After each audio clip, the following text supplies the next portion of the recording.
I'll make it stop. Vote for me. I will do away with daylight savings time because it's idiotic. 2020. Welcome to Tales of Bedlam. I'm your host, Knob Twister. Well, hello there. That would be Sofa Sitter. This is our final tale for November. What? Whoop-de-doo. Fate of the Witch Wife. Witch wife? This is a Native American tale, again collected by Elizabeth Willis De Huff. De Huff. De Huff, whose mother's name was Anne Boyd Wilson Willis. That was this thing. That's awesome. They had way too much time on their hands or something. Willis. What you talking about, Willis? Today's tale, The Fate of the Witch Wife. Let's get started. A long time ago. How long ago? At least 200 years. Okay.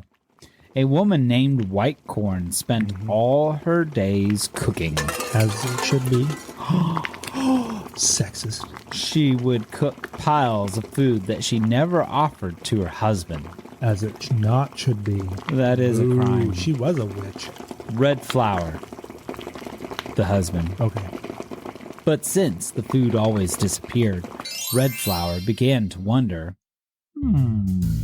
what became of it? Was he kind of slow? He began to wonder? I think after the first time she cooked piles of food, and I didn't get any, and then it was gone, I would wonder. I wouldn't begin to wonder. So one evening, he decided that he would watch the pile of food. These people. Like a hawk. I wonder if he was hiding behind the ladder. And see where it went.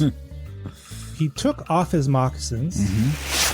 Very important. At bedtime and lay down as usual on his blankets. Yep. Then he pretended to go to sleep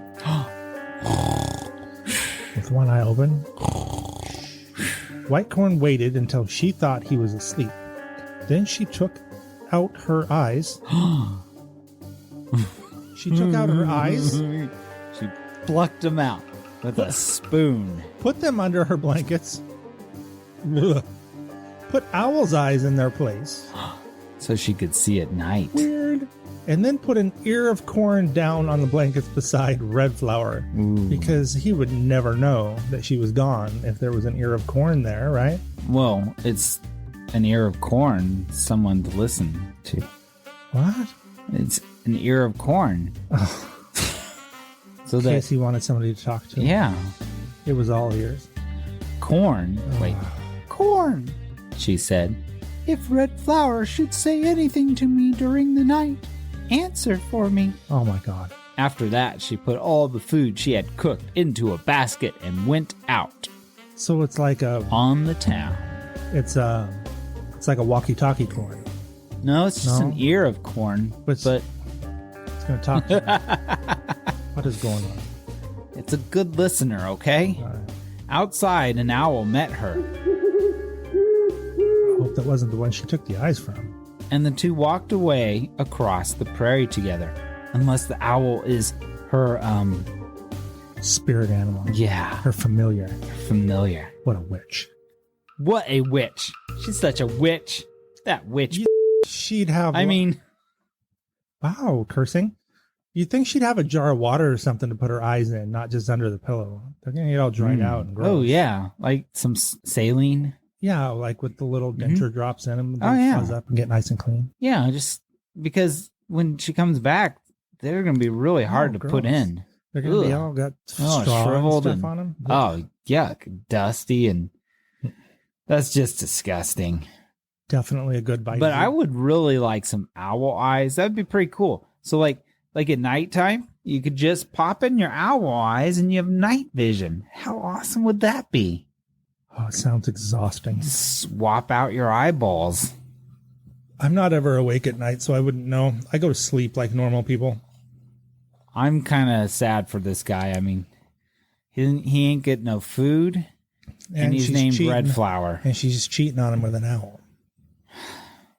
Well, with a name like that, he's probably a pushover. You are a terrible Are there red sexist. daisies?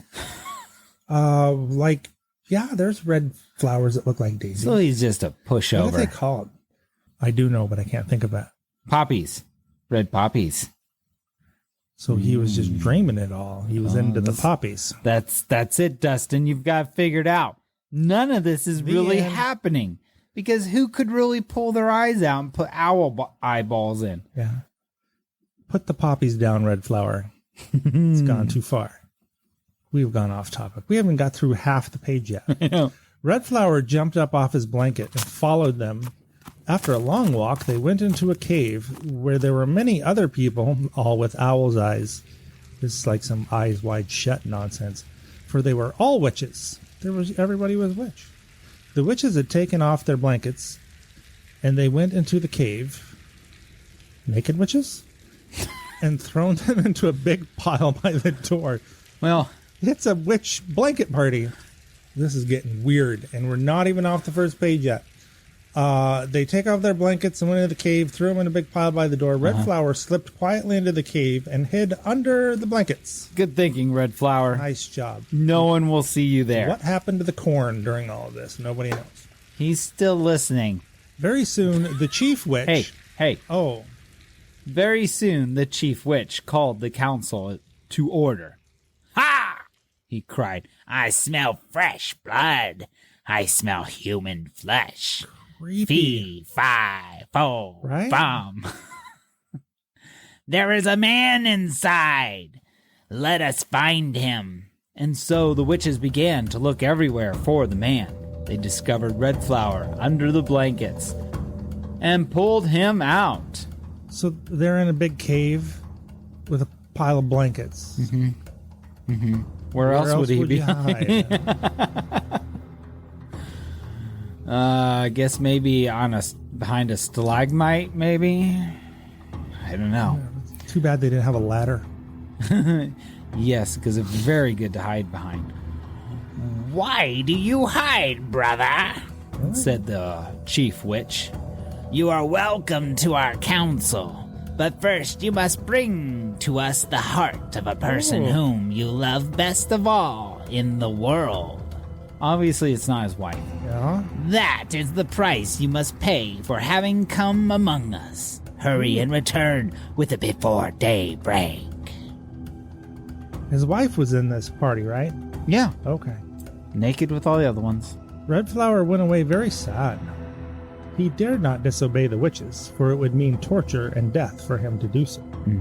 He loved his sister better than anyone else, and he could not kill her in order to take her heart to the witches. What must he do? When he remembered his big red rooster. Oh my God.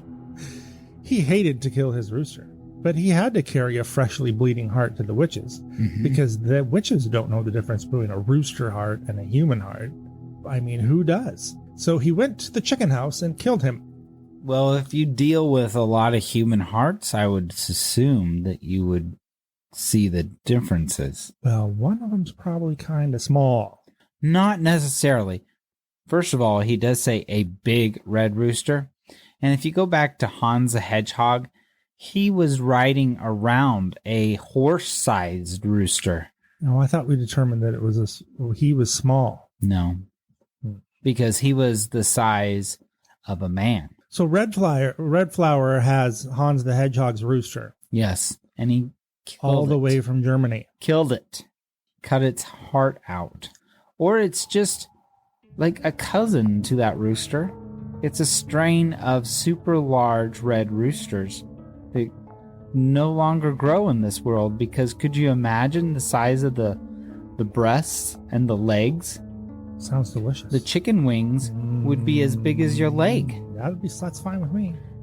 However big the rooster was, it's dead now. When he returned to the witch's cave with the heart, there were other new members there with freshly bleeding hearts. Well, they were just out recruiting. So a lot of people died that night. Or chickens. Now that you have brought the hearts of the persons whom you love best, said the chief witch, you must be initiated into our order by going with us under the rainbow at the end of the cave. What a weird thing. Poppies. They're going under. There is Poppies. definitely some drugs. Someone was in the peyote. They're going under the rainbow. At the end of the cave. If there is a pot of gold, I'm done. The witches all formed in line and passed under the rainbow. Oh, yeah. There can't be a rainbow in a cave. Each witch turned... Don't you argue with me. There has to be light. Each witch turned into an animal.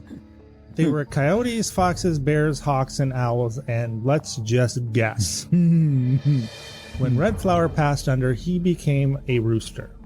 That's not what it says. No. There was a typo on mine. Mine says coyote. I know that in the Native American tales, the coyote often represented like a trickster or the devil or death sometimes. Why I'm didn't not he sure. become a rooster? No, he became a coyote. I understand that, but why? He had a rooster heart. Moving along. Now, animals and friends, let us test the new hearts. Ooh. And the chief witch took a sharp stick and thrust it into each of the newly brought in hearts. Oh, The other hearts cried out like humans in oh agony. dear. Oh, Lord. Warn me. But Red Flower's heart squawked like a rooster. That was sad.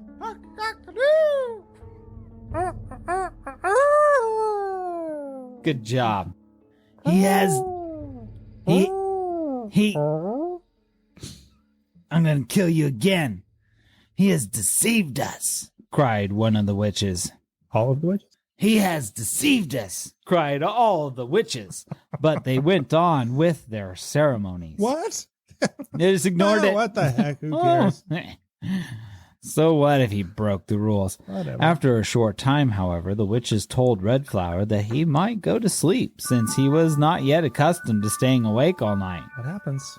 So they fixed a bed of blankets for him and he went to sleep. Really? He's falling for that? Yeah, I would be that's like, weak. you know what? I'm I good. think I had enough fun tonight with the rainbows and the bleeding hearts. I think I'll just go home. I'm good. I'll just have a... You guys are great. Give me a cappuccino. I'll be fine. I agree with that. He went right to sleep. Wow. It's drugs. While Red Flower was asleep, the witches took him and laid him on a narrow shelf of rock halfway down a steep cliff Oh, at the Grand Canyon. yeah. Ooh. And left him do there. it. That's not good. When Red Flower awoke and found himself in such a perilous position, he could not even move, or he would have fallen off the rocks Fallen off. onto the rocks far below. He began to mournfully sing. Oh, yeah. Mother, sister, she will harm me. Mother, sister, she will take my heart out. Is that Sing it. mournful? It will kill me to take my heart out. White corn will harm me. I punch your face. You missed your calling. You should record an album. I should not. The Little Chipmunks. I love it. The next sentence starts. The Little You Chipmunks. make me sing that horrible stuff, and then you get to read the Little Chipmunks. The little chipmunks in their village among the cliffs heard Red Flower singing. They ran out of their houses in such a hurry, or maybe a scurry, to see what the noise was, that they ran over Grandmother Chipmunk's freshly molded pottery and spoiled it all. What the heck? These are some well-trained chipmunks. That's some little pots. Go, said Grandmother Chipmunk to one of the chipmunk boys, and see who that is in trouble. Perhaps maybe we may be able to help him. So, Alvin, Simon, and Theodore ran up the cliff to...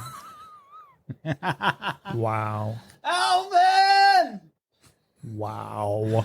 So, Alvin, Simon, and Theodore ran up the cliff to Red Flower. Red Flower told him what had happened, and the chipmunk hurried down into the canyon to Grandmother Spider. Oh my gosh. This is amazing because I want to live in a world where I can talk to chipmunks.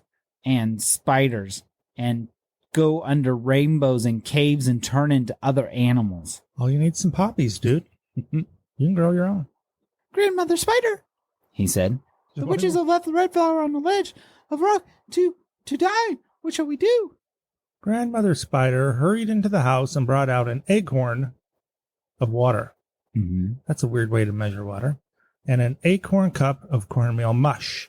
Didn't we have a native story before where they were eating mush? Mm-hmm. Out of an acorn? Out of a thimble. Out of a thimble, right. And it was Grandmother Spider who did it. True that. First of all, she said, take this to him and tell him to eat. Then come back to me. Chipmunk took the acorns to Red Flower. Oh, Chipmunk, I am starving. This will not even be a taste for me, but I thank you just the same. It sounded Irish or Scottish. Well, there was a rainbow. It's true. It's true. Grandmother Spider says eat it, replied Chipmunk. And then he ran back to the spider village. Just crack. Chipmunks, I can just see the chipmunks on crack. Red Flower ate and drank until he had plenty. And still, the acorn cup and the acorn were full of mush and water. Sort of the magic stuff. Magical. Ooh, I gotta find me a spider that has one of these. When Chipmunk returned, he brought with him a pine needle. That's not what that says. He brought with him a pine seed. He dropped it straight down to the bottom of the canyon from the shelf where Red Flower was, and immediately a pine tree began to grow. Whoop-de-doo. Nice. The witches will come this evening, said the Chipmunk, and drop food down from above. They want you to try to catch it so that you will fall off and be killed. Grandmother Spider says for you to shut your eyes and pretend to be asleep when they come, and do not reach out for the food they drop.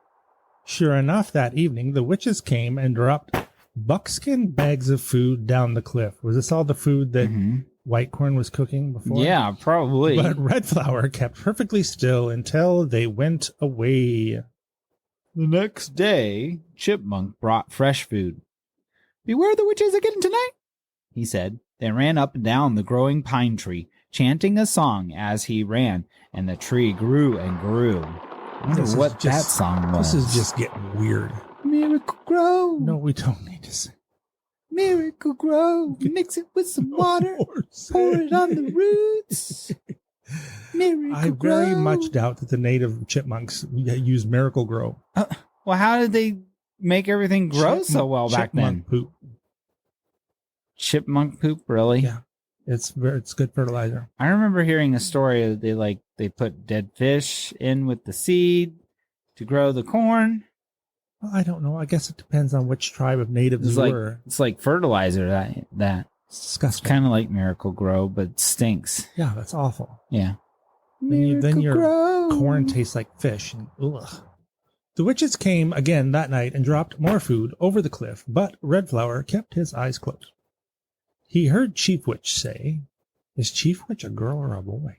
I'm assuming it's a girl. It is strange that Red Flower is not hungry. He does not even try to catch the food. He is not dead, for I can smell his fresh blood. I thought he was a coyote. Let us plan some other way to get rid of him. I think he lost his coyote. They didn't explain that. You're right. Because if he was a coyote still, he'd probably eat the chipmunk. Delicious. Mm-hmm. Let us plan some other way to get rid of him. And the witches went away. The third day, Chipmunk came again with food from Grandmother Spider. This time, he brought with him some herb medicine. The witches will come tonight as snakes, said the Chipmunk, and will crawl down and try to push you off this ledge. Take this herb juice. When the witches come down, sprinkle it on them. Then Chipmunk ran up and down the big pine tree, chanting his little song, Miracle Grow. And the tree continued to grow and grow and grow. This is ridiculous. That night the witches came. 2 of them were, as you might have guessed, snakes, who crawled down the face of the cliff to Red Flower to push him off onto the rocks below. But Red Flower sprinkled them with the herb juice. Weird. And both of them fell dead. That's some potent herb juice. I bet it had, like, Hemlock. hot peppers in it or something. It was hemlock. Hemlock. Yeah. Away down into the canyon. Oh, they fell. Ooh. Then the other witches were afraid and ran away. Bye-bye, witches. The next morning, the tree had grown up to where Red Flower was lying. Chipmunk came early and ran up the tree, but the top bent under his weight. He ran down 4 times, chanting, and each time the tree grew stronger and stronger until after the 4th time it was strong enough to hold up Red Flower. "Come on," said the chipmunk to him. "Grandmother Spider's waiting for us." Oh, this is exhausting. There's too much running and it's talking fast. It's wearing And me out. singing. My gosh. So Chipmunk and Red Flower climbed down the pine tree and went to the spider's village in the canyon because there was a spider village. Old Grandmother Spider met them at her door. "Come in," she said. "I have been waiting for you, and I have a feast already prepared." Oh, For 4 days, Red Flower stayed with the spiders in their village. That was cramped. They gave him good food. I and wonder new if he clothes for smashed busting. any of them. What the heck? You roll over in your sleep and kill half the village. They gave him good food and new clothes for Buckskin. On the 4th day, Grandmother Spider said to him, "It is time now for you to go back to your home. Take the shiny disc with you and wear it on your breast." Weird. "When your wife sees you and begs for it, roll it onto her and she will receive her just punishment. Now goodbye to you. No soup for you." So, He's going to put a shiny disc on his breast. Red Flower set out for his home. When he drew near, someone saw him and called to Whitecorn, "Your lost husband's returning home again." And then Red Flower walked over and punched him in the mouth. Whitecorn, with her 2 sisters who had been helping her to grind corn, ran out of her house. They saw the wonderful shining circle on his breast. "Oh, please give that shiny circle to me," each one cried. "What's the circle? We're not going to get to know, are we? It's just a shiny circle? Just a shiny circle. Is it rock? Is it metal? Is it... What is it?" It's obviously shiny and circular and can be hung I'm from done with you. your neck over your breasts. So it's Finished. probably kind of like a necklace. But what comes to mind Finished with is you. the idea of animals and how they get so Emotional. captured by something shiny. You know, like Like a a crow. raccoon or a crow. Mm-hmm. They would find a shiny object, a rat, and would want it and put it in their nest. So it's just like a piece of trash. It's tinfoil. Probably is. But it's Excellent. got a magical curse on it. I'm going with tinfoil. "I cannot give it to all of you," replied the man. "But if you will stand in a row facing me in the plaza, I will roll it toward you. It's a huge ball of tinfoil, and whoever catches it may have it." Ooh. So the 3 sisters stood in a row with Whitecorn in the center. He rolled the disc straight towards Whitecorn, and it struck the Buckskin, with which one of her legs was wrapped. Immediately she turned into a snake with a shiny head. Oh. Uh-huh. And wiggled. And wriggled, which is different than wiggled, hurriedly away. And ever since that time, rattlesnakes have had shiny heads. Oh, it makes so much sense now. I've never gotten close enough to a rattlesnake to see if its head was shiny, but I don't think they are. 7 pages so that we would know how rattlesnakes got a shiny head. It's amazing. You people need to lay off the puppies. Talking about bringing a story together with a great conclusion. And there it, well, now we know, but I still don't know what the shiny stuff was. Well, okay. It was good. That was a good one. Seemed to drag on a bit.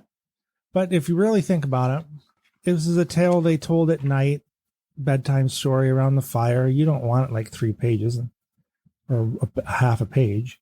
There was a witch that got smacked with a piece of tinfoil, and that's why snakes have shiny heads. That'd be a whole thing. They're probably dancing in their suits. That was terribly racist. I apologize. What, like around the campfire? Yeah. And singing? Dancing in their suits. We'd like to thank Miracle Grow, who... What? We would like to thank Miracle Grow for sponsoring this episode. And the Wicked Witch of the West for letting us use her poppy fields. Yes.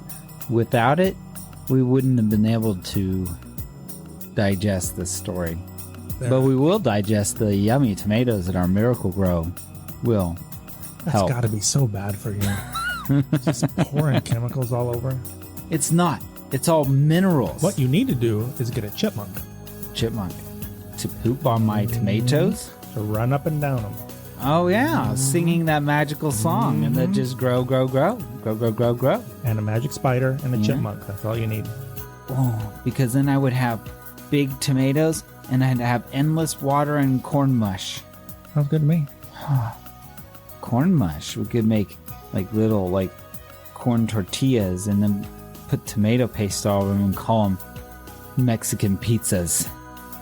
We don't say that word. What? Mexican. Oh. Racist. Why? It's a country south of where we live. They're Americans. No, I'm pretty sure when you go to Mexico, they say that they're Mexicans. It's on the continent of America. They're Americans. Oh, snap. Okay, well, I still think they identify as Mexicans, but I have no idea what we're talking about. I don't know either. So before we get ourselves in too much more trouble and start yet another Mexican-American war, Wow. we're just going to go ahead and say, hey, if you liked what you heard, pass it on to a friend or family member. And you know what? We haven't heard from anybody for a real long time. I got a tweeter. You could comment on our website at talesofbedlam.com. You can... Tweet me. I got a tweet. I finally got a tweet. What did it say? It was a question about Struwelpeter. Really? Yeah. And what did they say? They wanted to know if we had the entire edition or, what was it? Did you tell them to check the show notes? Because there was a link there to the entire book. I will now.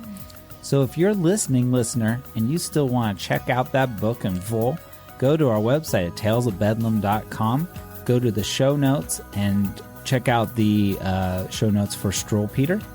And there is a link there for the entire book. You're welcome. Okay. Thank you, sir. Good night. I'm out. Bye-bye now. I'm going to go find me a rainbow.